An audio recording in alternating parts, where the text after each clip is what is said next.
Hello, my most amazing artists. Today we're going back to that book, The Rainbow Fish, and all of the things in the sea, because we've already painted our ocean backgrounds and our rainbow fish, and some of you even made some friends for rainbow fish.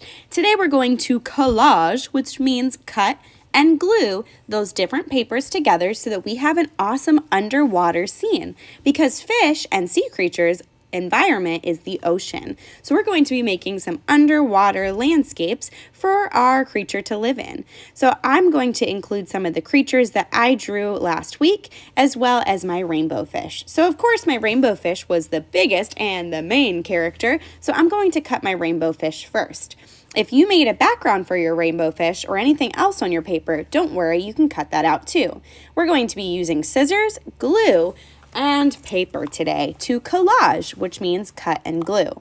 If you didn't finish painting your rainbow fish or coloring it, don't worry, you're going to be able to do that today using some special supplies on your tables. So I'm getting back my big ocean paper, making sure it has my name on it if I was here to paint it, and my rainbow fish. I'm going to start out by cutting my rainbow fish out. So I'm going to get my ocean background and my rainbow fish and my scissors.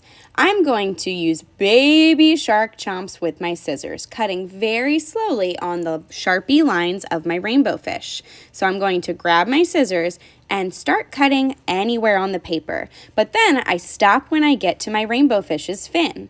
Then I'm going to start to turn the paper. My lazy hand, the one that doesn't hold the scissors, is going to have a very important job to hold the paper and turn it as my scissor holding hand cuts the paper and opens and closes the scissors, as my lazy hand helps by turning the paper. Sometimes when you have something super detailed or hard to cut, it's easier to cut a big bubble around it. Then you can get in closer with your scissors and cut closer to those lines. So look at this wishy-washy tail with all the wavy lines. I'm going to cut a big bubble around it because it's really hard to turn my scissors there. So I'm cutting a bubble, and now I can get in closer to those lines and carefully go slowly and turn my scissors.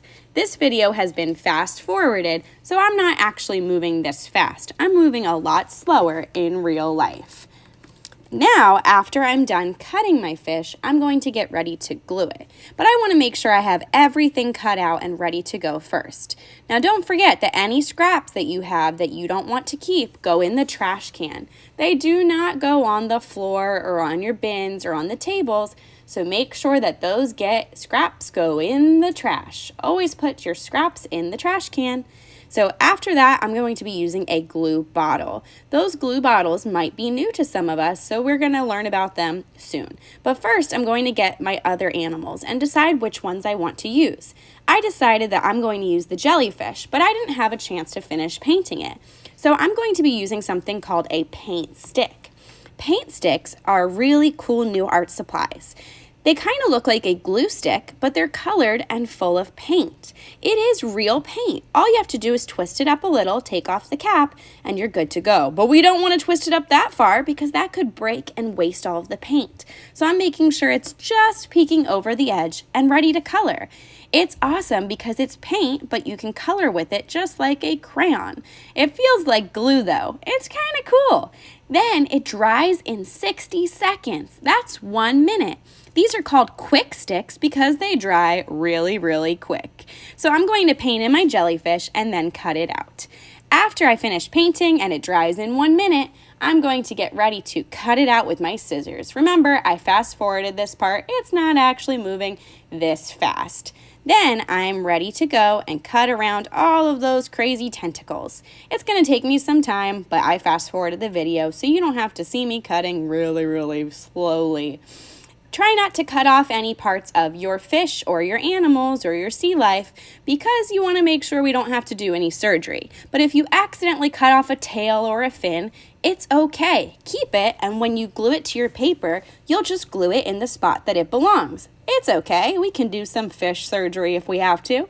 Make sure you throw out those scraps, and whenever you're done cutting your creatures, then we're ready to glue them. When we're gluing, we're going to be using those fancy glue bottles. When you use a glue bottle, you're going to have to twist off the top of the glue bottle to get it to work. When you twist the top of the glue bottle, you're only twisting the orange part, not the white part. Oh, I forgot though. I'm going to use some oil pastels too. You won't only just have paint sticks, you'll also have some oil pastels that you can use if you'd like to make some details.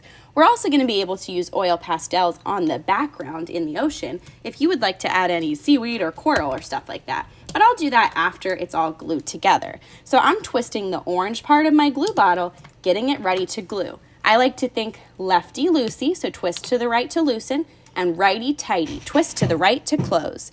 When I see the white dot, that means my glue bottle is closed. If I don't see the white dot, that means that it's open and ready to glue with me today. Then I have to shake down the glue to get it to drip to the bottom or the tip of the glue bottle. And then my glue rule is dot, dot, not a lot. Dot, dot, not a lot. Dot, dot, not a lot, all over the edges of my fish. I'm always putting the glue on the back of what I'm going to glue. Then I flip and stick. Flip, stick, and hold for 10 seconds. 10 seconds. That way I make sure it really sticks. Dot, dot, not a lot. Dot, dot, not a lot. And then flip and stick and hold for 10 seconds. After I'm all done, I'm going to flip it over and give it a massage. But I'm going to also add some paint sticks or oil pastel seaweed and some coral by drawing some lines that might wiggle or squiggle or have lines attached to them to look like coral and seaweed at the bottom. You can add some details to your painting before you call it done. Awesome collages. I cannot wait to see what you create today, artists.